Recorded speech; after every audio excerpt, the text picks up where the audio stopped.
ডুয়ার্স মূলত বৈচিত্র্যময় জীববৈচিত্র্য, সবুজ গাছপালা, জঙ্গল, বন্যপ্রাণী, নানা জাতিগত মানুষ ও সংস্কৃতির জন্যই পরিচিত। এর ক্রমবর্ধমান জনপ্রিয়তার কারণে ডুয়ার্স ইতিমধ্যেই পর্যটন মানচিত্রে একটি দর্শনীয় স্থান হিসেবে নিজেকে প্রতিষ্ঠিত করেছে। আজ এই প্রতিবেদনে তুলে ধরা হলো উত্তরবঙ্গের ডুয়ার্সের কয়েকটি দর্শনীয় স্থান। বসন্তের ছোঁয়া লেগেছে আকাশে। এই সময় ডুয়ার্স ভ্রমণ কিন্তু মন্দ হয় না।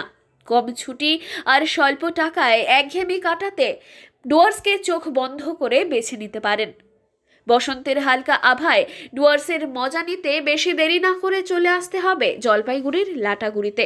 যে পরীক্ষা শেষ এবং ফিনান্সিয়াল ইয়ারেরও শেষ, মানে দুটো দিক দিয়েই যেহেতু বছর শেষে মানুষ ঘুরে বেড়াতে আনন্দ উপভোগ করতে চায়, সেই জন্য ডুয়ার্সের এই রানী মোহময়ী ডুয়ার্স সেজে উঠেছে ভরপুর সৌন্দর্যে।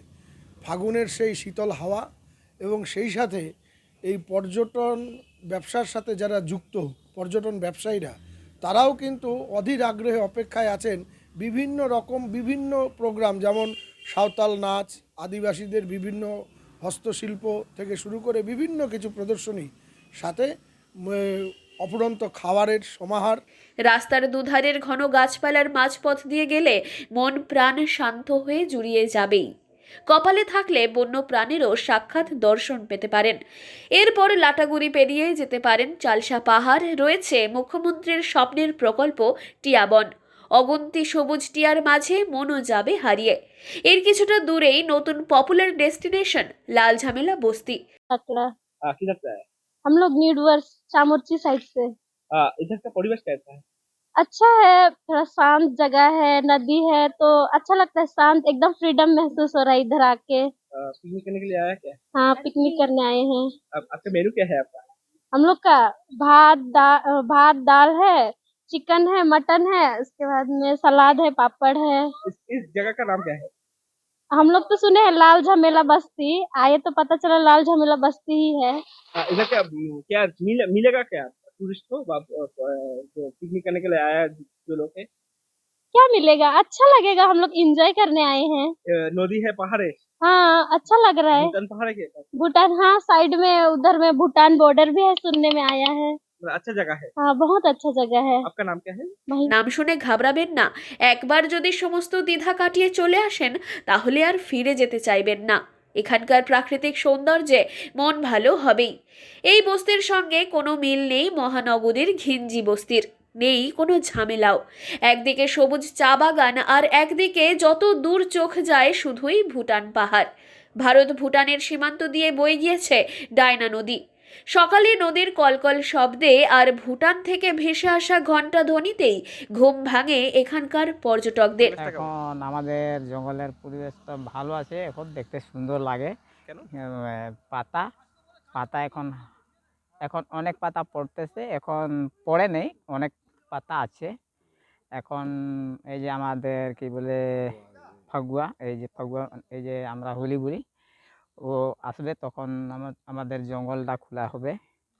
দেখতে সুন্দর এখন? হ্যাঁ, দেখতে সুন্দর। এখন কি শুকনা পরিবেশ?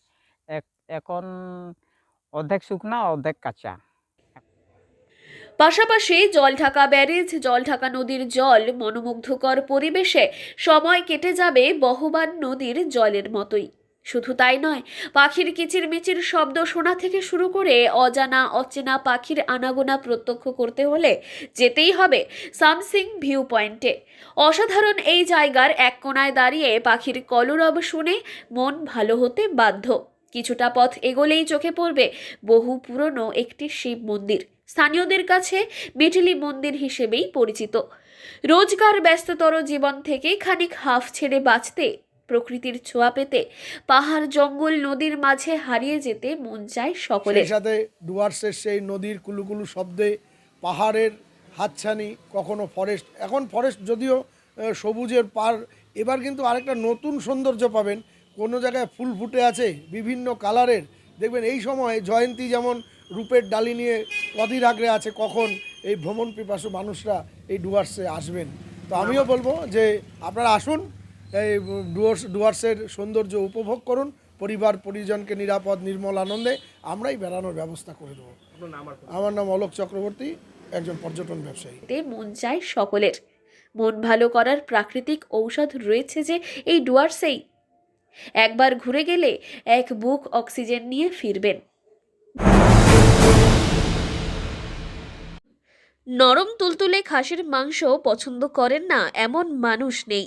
খাসির পাতলা ঝোল থেকে শুরু করে কষা মাংস, মাটনের সব ধরনের পদই ভোজন রসিক বাঙালির পাতে পড়লে চেটে পুটে সাফ হয়ে যায় নিমেষেই।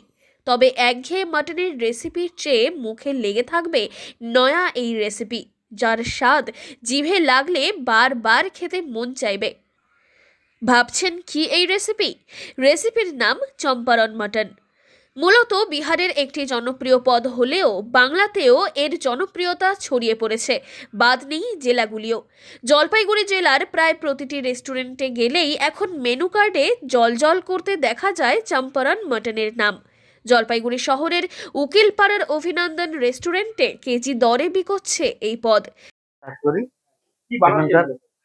এখানকার চম্পারন মটন বানাচ্ছি। প্রথমে কি করলেন? প্রথমে মটনটাকে ভালো করে মিশ্রণ করে নিলাম, পেঁয়াজ, আদা, রসুন, এলাচ, দারচিনি, শুকনো লঙ্কা দিয়ে তারপরে মিশ্রণ করে কিছুক্ষণ ছেড়ে দিলাম, 2 ঘন্টা 3 ঘন্টা।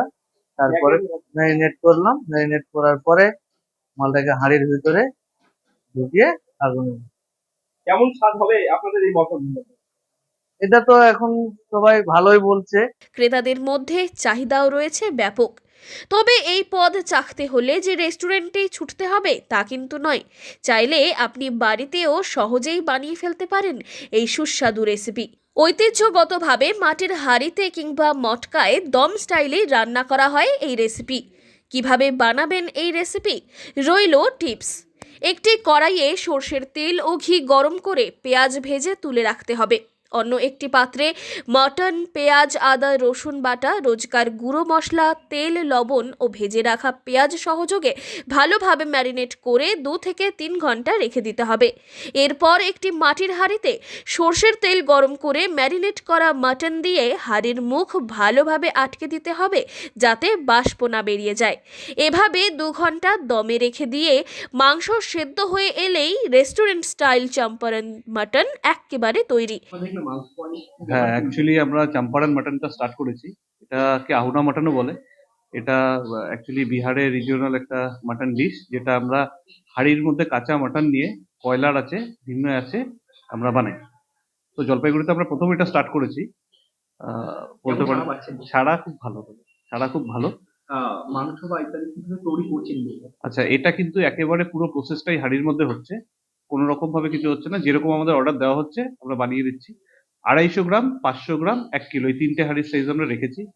ভাত কিংবা রুটির পরোটার সঙ্গে গরম গরম সার্ভ করলে কিন্তু একেবারে জমে যাবে। জলপাইগুড়ি থেকে সুরজিৎ দে, লোকাল 18 বাংলা।